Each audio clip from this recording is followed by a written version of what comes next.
Hello friends, स्वागत है आप सभी लोगों का हाईवे क्लासेस पर। हमने आप लोगों को मेंसुरेशन ट्रायंगल से पार्ट 2 दे चुके हैं, जिसमें हमने पार्ट फर्स्ट में हमने आपको पूरी थ्योरी पढ़ाई थी और उसमें बेसिक थ्योरी पढ़ाई थी। ठीक है, उसके बाद में जो थ्योरी हमने पढ़ाई है उससे रिलेटेड हमने कल आपको एक प्रैक्टिस सेट दिया है। ठीक है, इस लेक्चर का टाइम लगभग क्या 12 बजे यहाँ पर मैंने सेट किया है। 12 बजे आप इस लेक्चर को देख सकते हैं। ये एडवांस मैथ का लेक्चर होगा हमारे, और ये आने वाले जितने भी एग्जाम्स हैं, यूपी पुलिस, यूपीएसआई और आपके लेखपाल और एसएससी बैंक में भी आप इसको यूज कर सकते हैं। अगर आपको यहाँ पर मैथ नहीं आती है, बड़े अच्छे तरीके से आपको यहाँ पर समझ में आएगी, ऐसा मुझे उम्मीद है।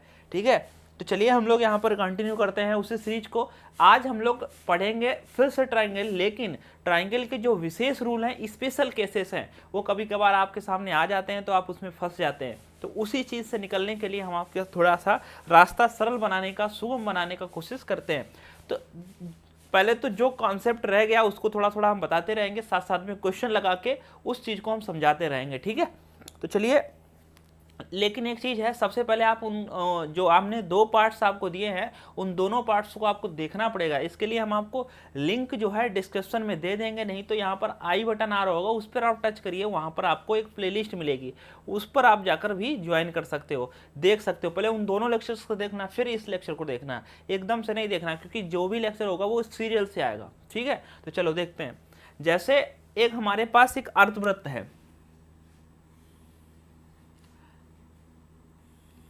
और इस अर्धवृत्त, इसके अंदर बने या बनाया जा सकने वाला सबसे बड़ा त्रिभुज का क्षेत्रफल निकालना पड़ जाए, तो कैसे निकालोगे? तो ध्यान दो, हम लोग त्रिभुज पढ़ रहे थे। ठीक है, तो देखो यहां पर वृत्त के अंदर सबसे बड़ा बनाया जा सकने वाला त्रिभुज, हमको उसका क्षेत्रफल निकालना हो तो कैसे निकालोगे? तो देखो यहाँ पर जो पॉइंट है इसको हम लोग ओ से डिनोट करेंगे, क्योंकि ये जो अर्धवृत्त है यहाँ पर ये इसकी त्रिज्या होगी। इसको पॉइंट हम दे सकते हैं ए, इसका नाम दे सकते हैं बी, और इसको यहाँ पर सी कह सकते हैं। तो देखो आपको कैसे क्षेत्रफल, देखो त्रिभुज का हमने जो पिछले लेक्चर में सिखाया है कि त्रिभुज का क्षेत्रफल हो, कैसा भी त्रिभुज हो, अगर आपको आधार पता है,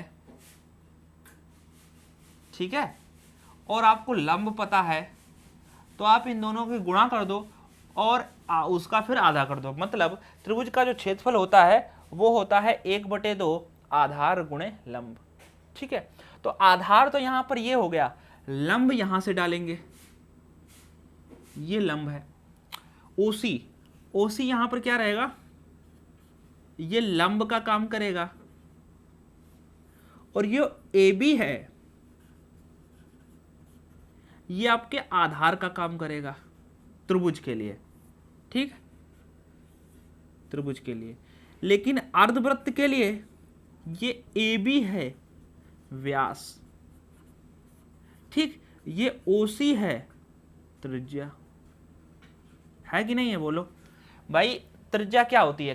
केंद्र से परिधि पर जो भी रेखा टच हो जाएगी उसको हम लोग त्रिज्या कहेंगे। जैसे यहां ये केंद्र है, यहां से यहां तक ये भी त्रिज्या है, ओ से ए तक ये भी त्रिज्या है, ओ से सी तक ये भी त्रिज्या है।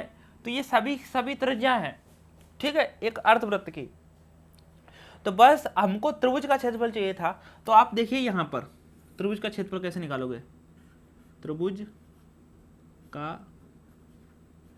क्षेत्रफल कैसे निकलेगा? त्रिभुज का क्षेत्रफल, तो ध्यान दें, त्रिभुज का क्षेत्रफल 1/2 आधार गुणे जो है लंब रहेगा, या लंब गुणे आधार रहेगा, वो एक ही बात है। तो 1/2 आधार, आधार ये पूरा यहाँ ए से लेकर बी तक है आधार, तो ए से लेकर बी तक की दूरी क्या है? आर, और आर कितनी? 2r है। उनमें लंब, लंब ओसी की वैल्यू क्या है? वो भी आर है, क्योंकि वो भी त्रिज्या है। तो ये 2 से 2 कट जाएगा, बचेगा r²। तो यही त्रिभुज का क्षेत्रफल रहेगा। आप इसको अच्छे से ध्यान रखो, डायरेक्ट याद रखो।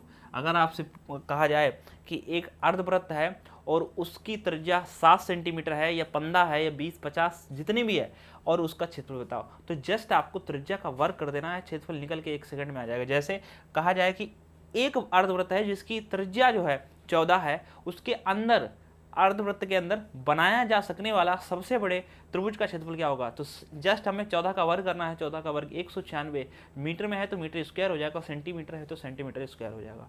उम्मीद है ये बात आपको समझ में आ गई है। इस चीज़ को आप याद रखेंगे तो अच्छी ही बात है, ठीक। फंस सकते हैं अगर आपको नहीं पता है। हाँ, कभी कभार क्या होता है, एक अर्धवृत्त है, अर्धवृत्त के अंदर एक बनाया जा सकने वाला सबसे बड़ा त्रिभुज हो गया, त्रिभुज को छोड़कर बाकी बचा एरिया है उसका हमको क्षेत्रफल निकालना है। तो बाकी बचा क्या एरिया है, ये वाला, यही तो है ना, जिसमें हम पॉइंट बना रहे हैं, ये एरिया है। तो इसको कैसे निकाल लोगे, बड़ा आसान है। कैसे, अर्धवृत्त का क्षेत्रफल, तो अर्धवृत्त का क्षेत्रफल क्या होता है, 1/2 पाई आर स्क्वायर माइनस इसमें से आप आर स्क्वायर कर दो, बाकी बचे एरिया का ये क्षेत्रफल आ जाएगा। अर्धवृत्त का तो हम निकाल ही लेते हैं भाई, वृत्त का क्षेत्रफल होता है पाई आर स्क्वायर, अर्धवृत्त का है तो आधा पाई आर स्क्वायर हो जाएगा, और उसमें से आप त्रिभुज का घटा दोगे, त्रिभुज का भी हम निकाल सकें, त्रिभुज का क्षेत्रफल होता है आर स्क्वायर अर्धवृत्त के अंदर। तो बस अब आप यहाँ पर अपने चीज़ों को सॉल्व कर सकते हैं और आंसर कर सकते हैं, ठीक है। ये बेसिक थ्योरी थी, हमने आपके साथ डिस्कस की। चलिए अब हम आपके साथ एक क्वेश्चन शेयर करते हैं, उस क्वेश्चन को देखते रहें। वो क्वेश्चन आप देखिएगा, ठीक है। एक क्वेश्चन है जो हम आपके साथ शेयर करेंगे। क्वेश्चन एक क्या, बहुत सारे क्वेश्चन है जो हम आपके साथ शेयर करेंगे। इसको मिटाते हैं।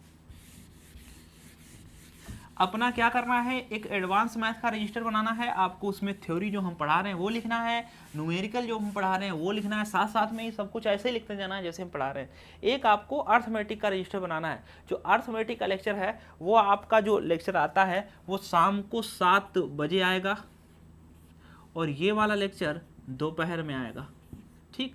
ये हो गया आपका एडवांस और ये हो गया आपका अर्थमेटिक। इसमें हमने नाम दिया है यूपी टेट, एस्टेट, टीचर्स, जितने भी एग्जाम्स हैं। साथ साथ में अगर आपकी मैथ्स कमज़ोर है तो इस लेक्चर को जरूर देखना, क्योंकि आप किसी भी एग्जाम्स के लिए लड़ रहे हो तो आपको क्या करना है, मैथ तो आनी ही चाहिए।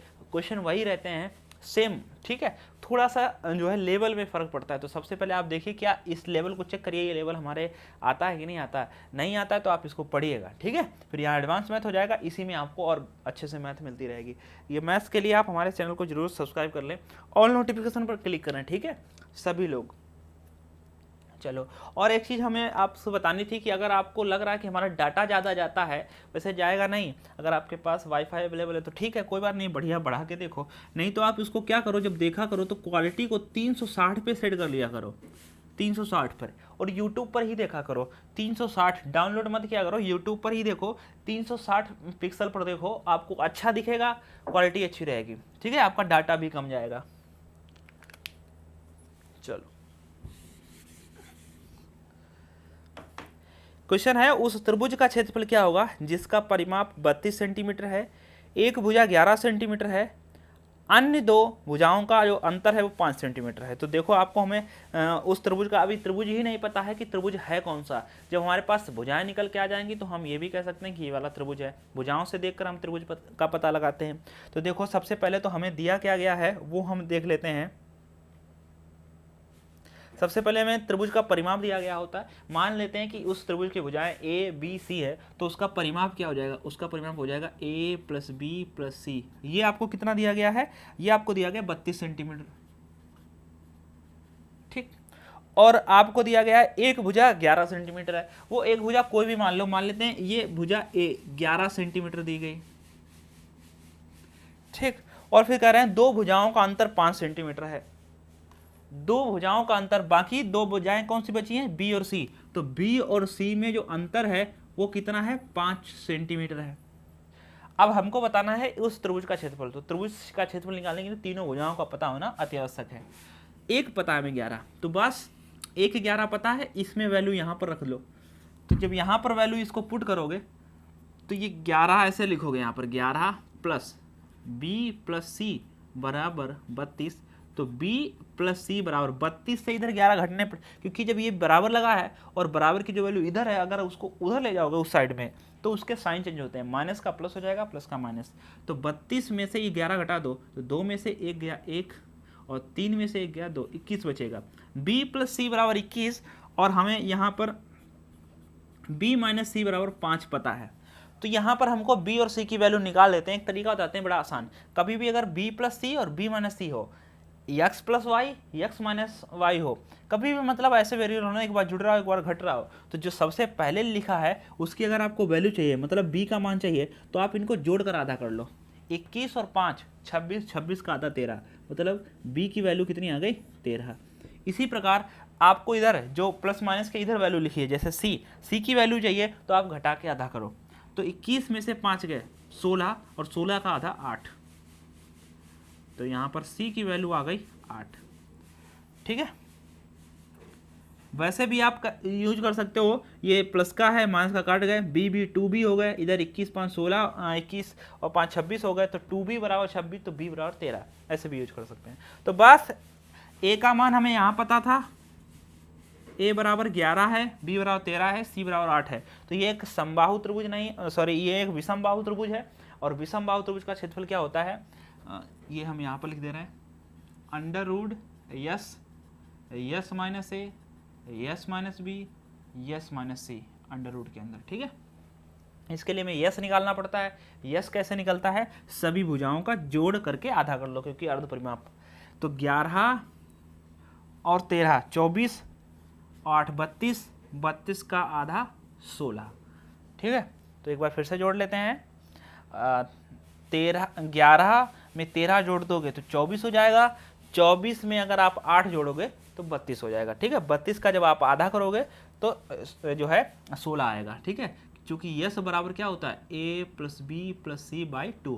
ये बिल्कुल हम थ्योरी में डिस्कस कर चुके हैं, जो पहला लेक्चर था उसमें पहला ही कॉन्सेप्ट यही था। तो ठीक है, हम यहाँ पर त्रिभुज का क्षेत्रफल निकालने जा रहे हैं। त्रिभुज का क्षेत्रफल कैसे निकलेगा, अंडर रूट, पहले आपको 16 ऐसे लिख देने हैं, गुणे 16 माइनस ए, मतलब यस माइनस ए, मतलब 16 में से पहली भुजा घटानी है। 16 में से आप 11 घटाओगे तो आपको यहाँ 5 मिलेंगे, और 16 में से 13 घटाओगे आपको यहाँ 3 मिलेगा, और 16 में से 8 घटाओगे आपको 8 मिलेगा। 16 का तो वर्गमूल हो जाएगा, ये 4 निकल के आ गया। अब देखो यहाँ पर जो बचा हुआ है, ना 5 का होगा ना 3 का, 8 का भी नहीं होगा, 8 का पूरा डायरेक्ट नहीं होगा, 8 के हम लोग फैक्टर करके लिखेंगे। तो 16 का तो 4 हो गया, इसको ऐसे रहने दो, तो 5 दिया 15, इसको यहीं पर लिख दो। 8 को हम लोग लिखेंगे कैसे, 4 गुणे 2, 4 का भी वर्गमूल हो जाएगा। 4 का वर्गमूल होता है कितना, 2, 2 बाहर आएगा, तो ये 2 बाहर आ गया, अंदर ये 15 और ये 2, 15 दूनी 30, तो मतलब 4 दूनी 8 अंडर रूट 30, यही हो जाएगा। सेंटीमीटर है तो ये क्षेत्रफल हो जाएगा सेंटीमीटर स्क्वायर, यानी कि 8 अंडर रूट 30 सेंटीमीटर स्क्वायर हमारा इसका राइट आंसर हो जाएगा। 8 under root 30 centimetre square. Clear है। अच्छा, यहाँ पर आप सभी लोग एक साथ गुणा करके फिर वर्गमूल लोगे, थोड़ा सा टाइम आपका ज़्यादा जा सकता है। ठीक है, एकदम से अगर हमको करना होता तो हम ये ज़्यादा पढ़ते ही नहीं, तो 32 में से सीधे घटा देते, यहाँ पर लिखते 21 और b माइनस सी 5 दिया गया था, तो बस हमारी यहाँ से भुजा आ गई, और भुजा आने के बाद में नाम ये फार्मूला लिखते, सीधे यहाँ पर ये वाली लाइन लिखते और फिर ये लाइन लिख लेते। ठीक है, तो जब आपको हमें सिखाना है, इसलिए हम एक एक स्टेप लिख कर आपको बता रहे हैं कि ऐसे ऐसे होगा। ठीक है, चलो अगला क्वेश्चन डिस्कस करते हैं हम लोग। क्वेश्चन के जरिए ही कुछ कॉन्सेप्ट हैं जो आपको क्लियर किए जा सकते हैं, इसीलिए कुछ क्वेश्चंस लगाकर ही हम आपको समझा सकते हैं। ठीक है,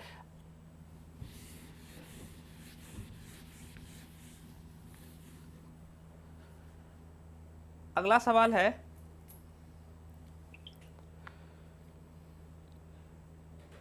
एक भूमि का मैदान समकोण समद्विबाहु त्रिभुज के आकार का है। सबसे पहले हम थोड़ा सा आपको एक कॉन्सेप्ट सिखा देते हैं समकोण का। समकोण त्रिभुज हम पहले भी आपको पढ़ा चुके हैं,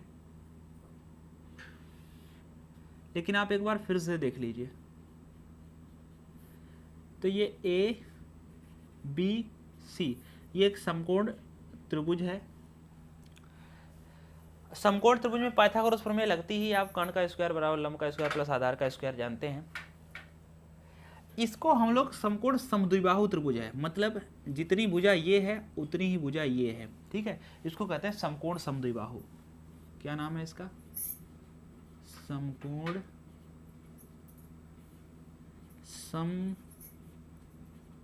समद्विबाहु त्रिभुज।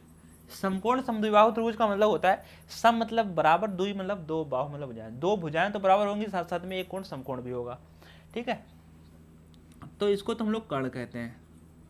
अब इस कर्ण की लंबाई क्या हो जाएगी, या ये ए है, ये ए है, तो ये जो होता है a√2 होता है। इसका मतलब समकोण समद्विबाहु का जो कर्ण होता है, कर्ण, वो कितना होता है a√2। आया कैसे, ये पाइथागोरस प्रमेय से। पाइथागोरस प्रमेय जब लगाओगे कर्ण का स्क्वायर बराबर लंब का स्क्वायर प्लस आधार, मतलब a² प्लस a², तो 2a² हो जाएगा। 2a² का जब वर्गमूल लोगे तो a√2 हो जाएगा।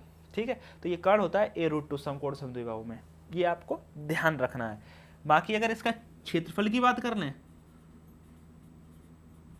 क्षेत्रफल की, तो समकोण समद्विबाहु का क्षेत्रफल क्या हो जाएगा, 1/2 आधार गुणे ऊंचाई, क्योंकि आधार भी a है और ऊंचाई भी a है, तो हम लोग इसको ऐसे कह सकते हैं 1/2 a², मतलब भुजा स्क्वायर। आप इस तरीके से भी यूज कर सकते हैं। तो इसी पर बेस्ड एक दो क्वेश्चन है, उनको हम लोग यहाँ पर सॉल्व कर लेते हैं। ठीक है, मिटाते हैं इसको।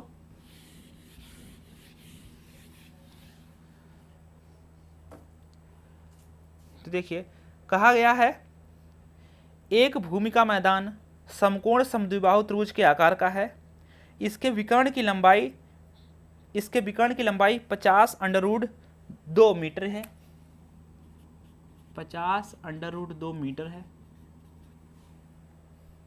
इसके चारों तरफ बाड़ लगाने का कुल खर्च ज्ञात करें। यदि बाड़ लगाने का खर्च 3 रुपया प्रति मीटर स्क्वायर हो, बाड़ लगाने का जो खर्च है वो 3 रुपया प्रति मीटर स्क्वायर हो, तो ध्यान देना है प्रति मीटर स्क्वायर, मतलब 1 मीटर स्क्वायर क्षेत्रफल में आपको 3 रुपए देना पड़ेगा, और जितने भी मीटर स्क्वायर क्षेत्रफल हो उसमें आप 3 से गुणा कर लो, हमारा आंसर हो जाएगा। मतलब हमें खर्चा बताना है, मतलब रुपए बताना है। तो इसके लिए पहचानने का तरीका देखो, ये मीटर स्क्वायर है, मीटर स्क्वायर का मतलब हमको क्षेत्रफल निकालना पड़ेगा। 1 मीटर स्क्वायर के 3 रुपए बोल रहा है, जितने मीटर स्क्वायर हो उतने में 3 से गुणा कर लो। जैसे अगर 1 मीटर स्क्वायर के 3 रुपए, अगर हमारे पास 10 मीटर स्क्वायर क्षेत्रफल आ जाए तो 30 रुपए हो जाएंगे।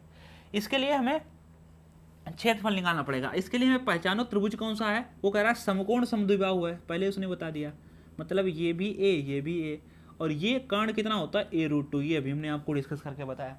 और हमको ये 50√2 है, ये कर्ण ही है, ये कर्ण की ही लंबाई है। ठीक है, कैसे बोला है सवाल में। अब देखो हम लोग क्या करेंगे, a√2 बराबर 50√2 होंगे। अब काफ़ी बच्चों को ये क्लियर नहीं हो पाता सर जी कैसे पहचाने कि a√2 यहाँ रखा जाएगा।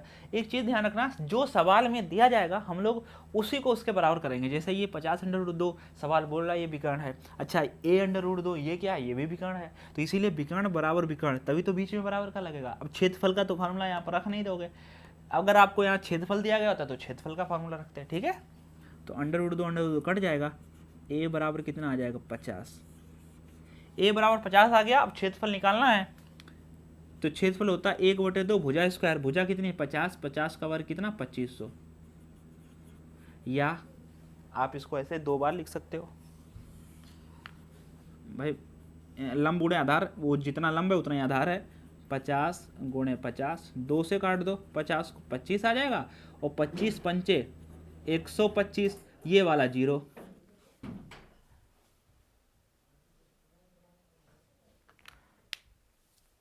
एक मिनट, लाइट चली गई है, इन्वर्टर ऑन किया जाए। ठीक, ओके, आ गई। चलिए, तो ये 1250 जो है मीटर स्क्वायर यहाँ पर क्षेत्रफल आ जाएगा, 1250 मीटर स्क्वायर। 1 मीटर स्क्वायर के 3 रुपए, तो 1250 मीटर स्क्वायर के कितने रुपए, तो बस आपको 1250 में 3 से गुणा करनी है, तो आप कर लो 1200 में 3 से गुणा करोगे तो 3600, और 50 में 3 से करो 150, 3600, 150, 3750, या आप ऐसे 3 में 0 0 गुणाओ, 3 से 5 गुणा 15, 5 15 5 हासिल लगा कितना 1, 3 दूनी 6, और 1 हासिल था 7, और फिर 3 एकम 3, 3750 रुपये, ये आपका आंसर आ जाएगा। ठीक है, तो चलिए हम लोग नेक्स्ट क्वेश्चन सॉल्व करते हैं, इसको मिटाते हैं। नोट्स बना के अपना लिखते रहिएगा, और जो लोग पहली बार पढ़ रहे हैं उनको थोड़ी सी समस्या हो सकती है, क्योंकि पहली बार में कोई चीज़ भी समझ में नहीं आती है ईमानदारी से, इसीलिए हमको कई बार पढ़ना पड़ता है। आप भी पढ़ेंगे तो सही रहेगा। Question number 13। देखो, एक समकोण समद्विबाहु त्रिभुज का विकर्ण 5 सेंटीमीटर है, इसका क्षेत्रफल बताइए। तो फिर हमको एक समकोण समद्विबाहु दिया गया है और इसका विकर्ण दिया गया है 5 सेंटीमीटर। तो भाई विकर्ण 5 सेंटीमीटर है और विकर्ण होता कितना है, a√2, मतलब a√2 बराबर 5 सेंटीमीटर दिया गया है। तो यहाँ से अगर हम a बराबर चाहें तो 5/√2 ले सकते हैं सेंटीमीटर में। कट नहीं रहा, इसलिए इसको ऐसे लिखेंगे। पूछ क्या रहा है, समकोण समद्विबाहु त्रिभुज का, तो इसका क्षेत्रफल बताना है। तो क्षेत्रफल क्या होता है समकोण समद्विबाहु का, 1/2 a गुणे a, मतलब भुजा स्क्वायर, मतलब 5/√, गुणे 5/√2। तो बस कुछ नहीं करना है, 5×25 को आपको ऊपर ऐसे लिख देना है और नीचे ये √2 दो बार है, गुणा करोगे तो 2 बन जाएंगे। तो 2 ये और 2 ये, 2 दूनी 4, 25/4 सेंटीमीटर स्क्वायर है। अगर ऐसे नहीं तो आप भाग कर लो, 4×24 लगाए दशमलव, बचा था 1, हो गए 10, तो 4 दूनी 8, बचे 2, 4×5 = 6.25 सेंटीमीटर स्क्वायर। तो आप इसको ऐसे भी कर सकते हो, ठीक है। तो चलिए हम लोग, ये आपके समकोण समद्विबाहु पर बेस्ड था। अब हम लोग आगे बढ़ते हैं इसको हटा के।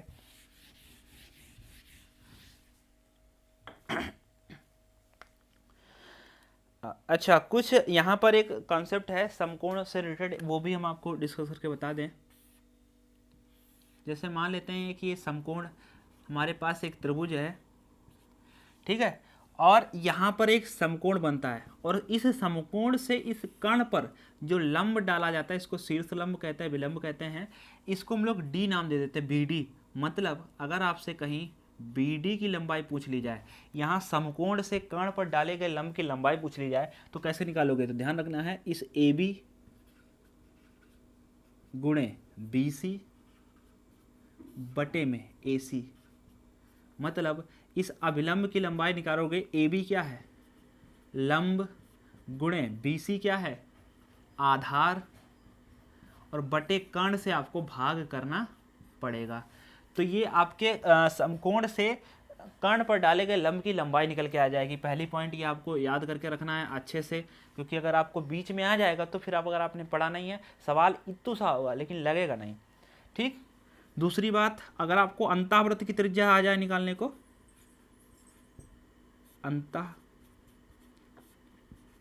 अंतःवृत्त की त्रिज्या, वैसे तो अंतःवृत्त की त्रिज्या के लिए हमने आपको एक फार्मूला पढ़ाया है थ्योरी में, आप उसको कैसे निकालोगे, ठीक है। लेकिन यहाँ समकोण के लिए स्पेशल जो है तरीका है जिसके जरिए निकाला जा सकता है, नहीं तो आपको बहुत सारा टाइम लगेगा, आप उस मेथड से जाओगे, इस मेथड से बड़ा कम टाइम लगेगा। अंतःवृत्त की जो त्रिज्या निकालने का फार्मूला है वो है लंब प्लस आधार माइनस कर्ण बटे 2, ठीक है। और अगर आपको अंतःवृत्त त्रिज्या को हम लोग स्मॉल r से लिखते हैं, और अगर आपको परिवृत्त की त्रिज्या निकालना आ जाए, परिवृत्त की त्रिज्या कैपिटल R से लिखते हैं, निकालने को आ जाए तो सिर्फ आपको कर्ण का आधा करना है, ठीक है।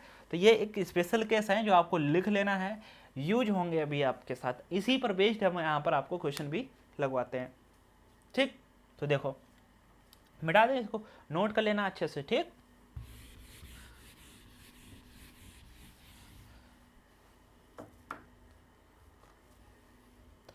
इसी पर बेस्ड क्वेश्चन है, उस त्रिभुज की अंतःवृत्त की त्रिज्या ज्ञात करें जिसकी भुजाएं 15 सेंटीमीटर, 20 सेंटीमीटर और 25 सेंटीमीटर हैं। जिसकी भुजाएं 15 सेंटीमीटर, 20 सेंटीमीटर और 25 सेंटीमीटर है, उस त्रिभुज के अंतःवृत्त की त्रिज्या ज्ञात करें। अब देखो, वैसे तो ये सभी भुजाएं समान हैं, और सभी भुजाएं समान है तो ये त्रिभुज विषम बाहु हुआ, और विषम बाहु होने के बाद में अगर आपको अंतःवृत्त की त्रिज्या निकालनी है तो A/S, मतलब क्षेत्रफल बटे अर्ध परिमाप, मतलब इस त्रिभुज का क्षेत्रफल निकालो विषम बाहु तरीके से और अर्ध परिमाप से भाग करो, जो कि आपको बहुत लंबा पड़ेगा। उसके लिए आसान उपाय क्या है? उसके लिए आसान उपाय ये है कि आप थोड़ा सा इसको पहचानो, ये त्रिभुज है कौन सा। ये त्रिभुज है समकोण त्रिभुज है। कैसे पहचान गए आप? एक तो इसमें ट्रिपलेट लगी होगी पीछे, अगर आपने हमारे दोनों लेक्चर्स देखे होंगे तो ही आपको फायदा करेगा। तो देखो ये ट्रिपलेट कौन सी है, 3, 4 5 वाली। देखो 5 पचम 25, 4 पंचे 20, तिपच 15, मतलब 5 का मल्टीपल यूज हुआ है। समकोण त्रिभुज वही त्रिभुज होता है जिसमें पाइथागोरस प्रमेय लग जाए। इसमें पाइथागोरस प्रमेय लग रही है। 25 का वर्ग 625, और पाइथागोरस प्रमेय होती क्या है, कर्ण का स्क्वायर बराबर लंब का स्क्वायर प्लस आधार। तो लंब का 400, आधार 225, तो 225 400 को जोड़ोगे 625। इसका मतलब ये जो है ये एक हमारे समकोण त्रिभुज है, ठीक है। और इसमें जो सबसे बड़ी भुजा होती है वो कर्ण है। कर्ण मतलब कितना है, इसमें 25 कर्ण हो गया, ठीक है। ये बात सबसे बड़ी भुजा होती है कर्ण, आप सभी लोगों को पता होगा। बस हमको पूछा क्या गया है, अंतावृत्ति त्रिज्या मतलब स्मॉल आर। तो उसको कैसे निकालेंगे, लंब प्लस आधार, लंब प्लस आधार माइनस कर्ण बटे 2। अब आप सोचो इसमें कौन सा लंब है, 15 लंब है या 20 लंब, उससे कोई फर्क नहीं पड़ता, चाहे 15 लंब कर लो चाहे 20 लंब कर दो, क्योंकि दोनों को है जोड़ना ही। कर्ण को अगर कर्ण निश्चित ना कर पाते होते तो समस्या होती, कर्ण पहले ही निश्चित हो जाता है क्योंकि कर्ण सबसे बड़ी भुजा होती है। तो बस 15 + 20 माइनस 25 बटे 2। तो 15 और 20 को जोड़ोगे 35, 35 में से 25 गए 10, और 10 का आधा 5 सेंटीमीटर। तो बस ये हमारे अंतावृत्त की त्रिज्या आ गई, वो 5 सेंटीमीटर स्क्वायर हो गए। और अंतावृत्त की अगर त्रिज्या आ गई, अगर कहीं से आपसे धोखे से अंतावृत्त का क्षेत्रफल पूछ लेते तो त्रिज्या तो आ ही चुकी है, क्षेत्रफल निकालना कितना आसान होता है। अंतावृत्त का परिधि पूछ लेते, परिमाप कुछ भी पूछ लेते तो आप आसानी से निकाल सकते हैं, ठीक है। चलो अगला क्वेश्चन डिस्कस करते हैं। छोटे छोटे पर मोटे मोटे खोटे खोटे सवालों के साथ हम लोग आगे बढ़ रहे हैं, ठीक। अगला क्वेश्चन है, ऐसे त्रिभुज की परिवृत्त की त्रिज्या ज्ञात करें जिसकी भुजाएं क्रमशः 15 20 25 सेंटीमीटर हो। मतलब इसमें परिवृत्त की त्रिज्या बतानी है आपको, और जिसकी भुजाएं क्या है 15 20 25। मतलब ये एक समकोण त्रिभुज है और इसके परिवृत्त की त्रिज्या आपसे पूछी जा रही है। तो इसके जो परिवृत्त की त्रिज्या होती है वो सिर्फ कर्ण का आधी होती है। कर्ण सबसे बड़ी भुजा है 25, और 25 का आधा तो आप कर ही लेंगे, इतना तो हम आपसे उम्मीद कर सकते हैं। 25 का आधा 12.5 सेंटीमीटर। तो बस ये हमारा आंसर हो गया। नहीं तो आप इसको कैसे लगाते हैं परिवृत्त की त्रिज्या को, ABC/4 गुणे क्षेत्रफल। सोचो कितना बड़ा होता, तीनों भुजाओं की गुणा करो, फिर क्षेत्रफल निकालो, उसमें 4 से गुणा करके भाग कराओ, तब आपकी अंतर्वृत्त। लेकिन अगर आपको ये तरीका पता है तो आप आसानी से कर सकते हो, ठीक है।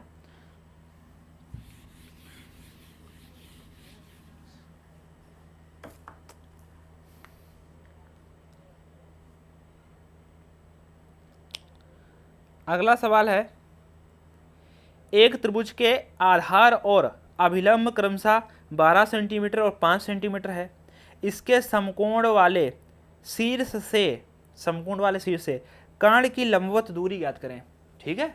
तो ध्यान दें, एक तो हमारे पास करें एक त्रिभुज के आधार और अभिलंब क्रमशः, आधार और अभिलंब, ये हो गया आधार, ये हो गया अभिलंब, क्रमशः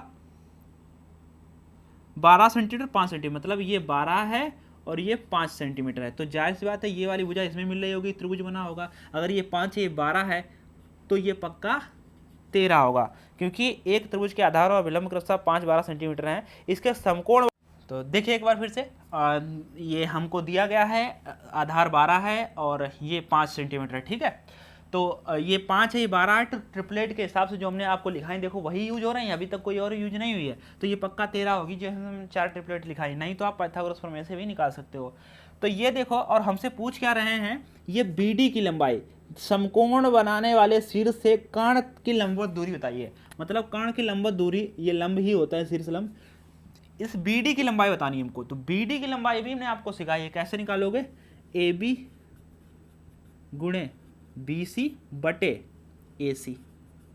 तो AB कितना है 5, BC कितना है 12 और AC कितना है 13, मतलब 12 पंचे 60 बटे 13, ये अपना आंसर हो जाएगा। और ये सेंटीमीटर में रहेगा, ठीक है। 60 बटे 13, 13 चौको 52 भी कर सकते हैं आप, ऐसे तरीके से भी यूज कर सकते हैं, ठीक है। तो ठीक है, ये अपना राइट आंसर हो जाएगा, ओके। तो चलिए अब हम लोग कुछ जो है समबाहु के स्पेशल केस डिस्कस करेंगे। समबाहु त्रिभुज के जो स्पेशल केस हैं वो डिस्कस करेंगे। समबाहु त्रिभुज के बारे में हमने आपको सब कुछ बता रखा है, उसमें ज़्यादा कोई टेंशन वाली बात नहीं है। तो उसी को हम लोग क्वेश्चन के जरिए लगाते हैं। यदि किसी समबाहु त्रिभुज की परिवर्त की त्रिज्या 10 सेंटीमीटर हो तब इसके अंतःवृत्त की त्रिज्या ज्ञात कीजिए। कह रहे हैं कि एक समबाहु त्रिभुज है, ये एक समबाहु त्रिभुज है, एक बार फिर से समझ लो, ये ए है, ये ए है, ये ए है। मतलब समबाहु त्रिभुज तभी हो पाएगा जब सभी भुजाएं बराबर हों। समबाहु त्रिभुज के परिवर्त की जो त्रिज्या होती है वो a/√3 होती है भाई, और जो अंतःवृत्त की त्रिज्या होती है वो a/2√3 होती है। मतलब हमको इसका मान दिया गया है और ये पूछ रहे हैं, ठीक। तो इसका मान दिया गया, इसी को हम लोग लिखेंगे a/√3 बराबर 10 हमको दिया गया है। मतलब परिवर्त की त्रिज्या 10 सेंटीमीटर दी गई है, तो मतलब परिवर्त की त्रिज्या होती क्या, a/√3 बराबर 10। अब देखो परिवर्त की त्रिज्या दी गई थी इसलिए यहाँ पर परिवर्त की त्रिज्या लिखी गई, अंतावृत्त की यदि हो गई थी तो यहाँ पर अंतावृत्त की लिखी जाती। कई लोग यही नहीं कन्फर्म कर पाते हैं। तो a बराबर यहाँ से निकालो तो √3 गुणा उधर हो जाएगी, तो यहाँ हो जाएगा 10√3, ठीक। a निकल आ गई। और परिवर्त की त्रिज्या पता है, अंतावृत्त ही पूछ रहे हैं, मतलब मान पूछा जा रहा है a/2√3 का। तो r बराबर a/2√3, a का मान कितना आ गया 10√3, और बटे में क्या है 2√3, तो √3 कट गया, 2 से काट दो यहाँ 5, तो r बराबर हो गया 5 सेंटीमीटर। लेकिन इससे भी एक शॉर्ट मेथड है, ये भी एक शॉर्ट मेथड ही है, पूरा अगर डिटेल से करोगे तो फिर करते रहो। ये भी शॉर्ट मेथड, लेकिन इससे भी शॉर्ट मेथड है, 1 सेकंड में आ जाएगा आंसर। कैसे, देखो हमने आपको सिखाया था कि जो अंतःवृत्त और जो परिवृत्त की त्रिज्या का अनुपात होता है वो भाई 1:2 होता है, ये हमने सिखाया आपको। मतलब अगर अंतःवृत्त त्रिज्या 1 है तो परिवृत्त त्रिज्या 2 होगी, अगर ये 2 है तो ये 4 होगी, अगर ये 4 है तो ये 8 होगी। अब हमें अंतःवृत्त की त्रिज्या पूछी गई, परिवृत्त की दी गई, ये 10 है तो बताओ ये कितनी होगी, 5 होगी, तभी तो ये जस्ट डबल हो पाएगी। इसका मतलब अंतःवृत्त त्रिज्या 5 होगी, ठीक है। परिवृत्त की त्रिज्या दोगुनी होती है अंतःवृत्त की त्रिज्या से, परिवृत्त की त्रिज्या 10 दी गई, मतलब ये 10 किसी का दोगुना है, किसका, 5 का दोगुना है, 5 दूनी 10, इसका मतलब अंतःवृत्त त्रिज्या 10। ऐसे भी कह सकते हैं कि एक त्रिभुज के अंतःवृत्त, एक समबाहु त्रिभुज के अंतःवृत्त त्रिज्या 7 है, परिवृत्त को बताओ, जस्ट कर दो, 7 दूनी 14। अगर आपको 28 दी गई है परिवृत्त त्रिज्या तो अंतःवृत्त की 14 हो जाएगा। इस तरीके से इस फंडों को समझिए और आगे बढ़िए, ठीक है। मिटाते हैं सवालों को।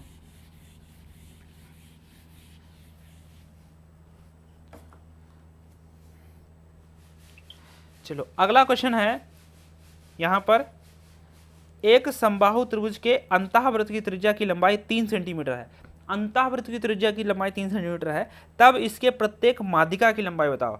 मतलब आपसे कहा जा रहा है कि एक हमारे पास समबाहु त्रिभुज है, इसके अंतःवृत्त की त्रिज्या आपको दी गई है 3। अंतःवृत्त त्रिज्या होती कितनी है, a/2√3, ये अंतःवृत्त त्रिज्या ये 3 दी गई है हमें। हमने देखो डायरेक्ट यहाँ पर लिख दिया a/2√3 अंतःवृत्त त्रिज्या, और ये बराबर लगा दिया, ये भी अंतःवृत्त त्रिज्या। और आपसे पूछ रहे हैं माध्यिका की लंबाई, तो ये माध्यिका मतलब ये वाली, समबाहु त्रिभुज में जो ऊंचाई होती है वही माध्यिका होती है, ठीक है, वही शीर्ष लंब होता है, वही ऊंचाई होती है। तो समबाहु त्रिभुज की ऊंचाई क्या होती है, √3/2 गुणे में भुजा, और इसी को माध्यिका कहते हैं। तो मतलब सीधा है कि √3/2 गुणे ए का मान पूछा जा रहा है, इसके लिए हमें ए निकालना पड़ेगा और ए इसकी सहायता से निकलेगा। तो ए बराबर यहाँ से क्या आएगा, तो 3 दूनी तो 6 हो जाएगा, √3, 6√3, यहाँ पर वैल्यू रख दो, √3/2 गुणे में ए का मान क्या है भाई 6√3, 2 से इसको 8, 2 1 कम 2, 2 3 6। अब देखो √3 गुणे √3 3 हो जाएगा, और 3 3 9, तो ये हो गया 9 सेंटीमीटर। मतलब इसके प्रत्येक माध्यिका की जो लंबाई होगी वो 9 सेंटीमीटर होगी। उम्मीद है आपको समझ में आ रहा है, और भाई लाइक शेयर और सब्सक्राइब करके जाना है, ठीक, सभी लोगों को। और जैसा कि मैंने बताया 360p सेट करो, यूट्यूब पर ही देख डालो सब, ठीक है, फटाफट। और अपने जितने भी पढ़ने वाले भाई बंधु रिश्तेदार हैं उनको जरूर वीडियो सेंड करो, पढ़ने वालों को ही सेंड करना, ठीक। मिटाते हैं इसको।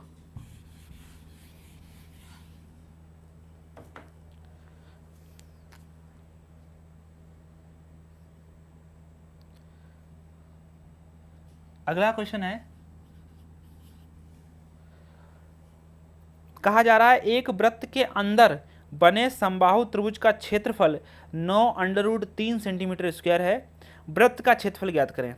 तो कह रहे एक वृत्त के अंदर बने समबाहु, तो देखो कह रहे भाई एक वृत्त है और वृत्त के अंदर एक त्रिभुज बना है जो समबाहु है, और समबाहु त्रिभुज का क्षेत्रफल दिया गया है 9√3 सेंटीमीटर स्क्वायर। ठीक, वृत्त का क्षेत्रफल बताना है हमको। तो वृत्त का क्षेत्रफल क्या होता है बताओ? वृत्त का क्षेत्रफल होता है पाई आर स्क्वायर, यही तो होता है, मतलब पाई आर स्क्वायर का मान चाहिए, इसके लिए हमको आर चाहिए। ठीक है, अब समझना वृत्त की त्रिज्या। अब आप देखो एक चीज, ये देखो ये उल्टा सवाल इसने पढ़ लिया, ऐसे सवाल पढ़वाया इसने हमको कि वृत्त के अंदर एक समबाहु त्रिभुज है, इसको हम लोग परिवृत्त ही तो कहते हैं। तो इसका मतलब ये त्रिभुज के समबाहु त्रिभुज के बाहर बना, इसका मतलब ये परिवृत्त ही तो है। इसका मतलब हमको परिवृत्त की त्रिज्या निकालनी पड़ेगी। ठीक है, और परिवृत्त की त्रिज्या निकाल लेंगे, उसको हम लोग यहाँ पर फिट कर देंगे, आंसर आ गया। इसके मतलब सबसे पहले हमको कैपिटल आर की वैल्यू यहाँ पर फाइंड करना है। वृत्त कैसा भी हो, क्षेत्रफल पाई आर स्क्वायर भी होता है। यहाँ पर ये मत जाना कि छोटा आर लिखा है इसलिए हमें छोटी आर निकालनी पड़ेगी, नहीं, ये हमने ये लिखा है त्रिज्या का, वृत्त का क्षेत्रफल होता है पाई आर स्क्वायर, वो लिखा था। ठीक है, उससे छोटे बड़े वहां से नहीं लेना देना, यहाँ से सोचो। और ये 9√3 क्या है? ये तो क्षेत्रफल है किसका? अच्छा, आर बराबर होता क्या है? a/√3 होता है, इसके लिए हमको a निकालना पड़ेगा, और a यहाँ से निकलेगा, जो ये हिंट है। बताओ 9√3 सेंटीमीटर स्क्वायर, ये क्षेत्रफल है किसका? त्रिभुज का क्षेत्रफल। और ये त्रिभुज कैसा है? समबाहु। तो समबाहु त्रिभुज का क्षेत्रफल होता है √3/4 गुणे में भुजा स्क्वायर। ठीक है, तो बस ये भी क्षेत्रफल था, ये भी क्षेत्रफल था। अब की बात क्षेत्रफल दिया गया तो क्षेत्रफल के बराबर। कई बच्चे यही नहीं समझ पाते हैं कि सर जी कैसे बराबर रखें, तो यार जो दिया जाता है उसी के बराबर रखे जाते हैं। तो यहाँ √3 कट जाएगा, 4 ये कैंची गुणा होती है, कितनी बार बता चुके हैं, तो 9 चौक 36 हो जाएगा। a स्क्वायर बराबर 36, तो a बराबर 6 सेंटीमीटर। ठीक, और ये आपकी क्या आ गई? भुजा आ गई। तो इसके लिए हमको कैपिटल आर मतलब परिवृत्त की त्रिज्या निकाल देते हैं। तो a का मान कितना है? 6, तो यहाँ पर लिख लो 6/√3 सेंटीमीटर। परिवृत्त की त्रिज्या कितनी हो गई? 6/√3 सेंटीमीटर हो गई। अब आपसे त्रिज्या निकला है, क्षेत्रफल पूछ रहे हैं, पर बाहर जो वृत्त बना है इसका क्षेत्रफल बताओ। तो वृत्त का क्षेत्रफल होता है पाई आर स्क्वायर, तो पाई आर स्क्वायर, आर कितना है? 6/√3, स्क्वायर करके एक साथ लिख दो या 2 बार लिख लो, बात एक ही है। तो 6 × 6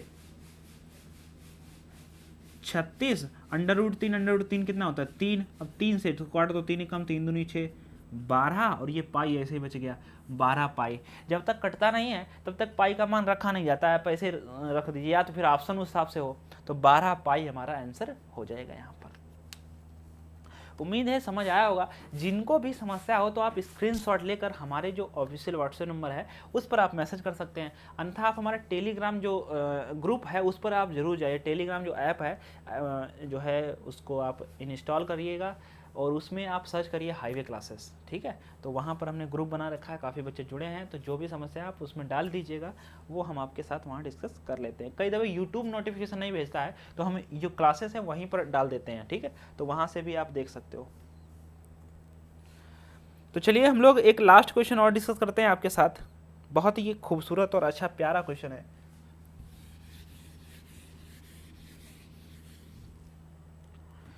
कहा जा रहा है किसी समबाहु त्रिभुज के अंदर स्थित किसी बिंदु से इसकी भुजाओं पर डाले गए लंब की लंबाइयां क्रमशः √3, 2√3 और 5√3 मीटर हैं। त्रिभुज का परिमाप ज्ञात करें। तो देखो बहुत ही अच्छा सवाल है। हमने आपको कॉन्सेप्ट सिखाया था कि एक समबाहु त्रिभुज है, इसको हमने प्रूव करके भी बताया था। और ये समबाहु त्रिभुज है तो इसकी सभी भुजाएं बराबर होंगी। इसके अंदर स्थित किसी बिंदु से भुजाओं पर डाले गए लंब की लंबाइयां P1, P2, P3 ये दी गई हैं, और हमसे पूछ रहे हैं परिमाप बताओ। तो समबाहु त्रिभुज है, परिमाप तो सभी को पता है 3a होगा।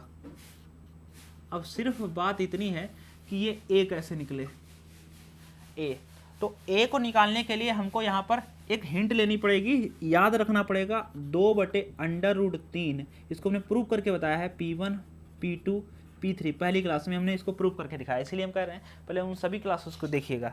तो 2/√3 P1, P2, P3। तो बस एक ऐसे निकलेगा। जब ध्यान रखना ये समबाहु त्रिभुज के लिए स्पेशल है। समबाहु त्रिभुज में अंदर स्थित किसी बिंदु से भुजा पर डाले गए लंब की लंबाइयां क्रमशः जो आपको दी गई हैं, एक तो है √3 P1 का मान, दूसरे है 2 √3, फिर है आपके पास 5 √3। तो बस सबको हम लोग यहाँ a बराबर 2/√3 ऐसे लिख दीजिए। √3 2 √3 और 3 और 5 8, या ऐसे 5 √3 2 √3 7 √3 और एक 8 √3 यहाँ लिख दो। √3 कट जाएगा, 8 दूनी 16, मतलब a बराबर कितना आ गया 16। समबाहु त्रिभुज की भुजा 16 आ गई और परिमाप बताना है तो 3 होता है, 16 3 48, यहाँ पर 48 हो जाएगा। परिमाप को सेंटीमीटर में ही लिखते हैं। तो ये अपना राइट आंसर हो जाएगा। ये क्वेश्चन नंबर 20 था। उम्मीद है कि आपको ये स्पेशल केसेस डिस्कस आएंगे। आप किसी भी एग्जाम्स के लिए तैयार कर रहे हो, लेकिन अगर आप मैथ हमारे साथ पढ़ते रहे तो उम्मीद है आप मैथ को भूलेंगे भी नहीं और याद भी रहेगा। ठीक है, बहुत ही सटीक तरीके से और अच्छे तरीके से पढ़ाने की कोशिश करूंगा। और आप बताइएगा कैसा लगा आपको लेक्चर। कमेंट बॉक्स में कमेंट देकर जरूर जाना है कि लेक्चर हमें अच्छा नहीं लगा, खराब लगा, सही लगा, लिख कर जाना है सभी लोगों को। और जो भी पूछा जाए उसको कमेंट में जरूर बताना है। ठीक है, अगर अच्छा लगा हो तो लाइक भी कर देना, क्योंकि लाइक का ना आपसे पैसे पड़ते हैं, ना कुछ आपसे यूट्यूब लेता है, ना कुछ घाटा है, ना कुछ फ़ायदा है। बस ये है कि हमें थोड़ा सा प्रोत्साहन मिल जाता है कि जो हमने मेहनत की है वो थोड़ा सा रंग लाई है। ठीक है, थैंक यू। मिलते हैं नेक्स्ट लेक्चर में। Thank you.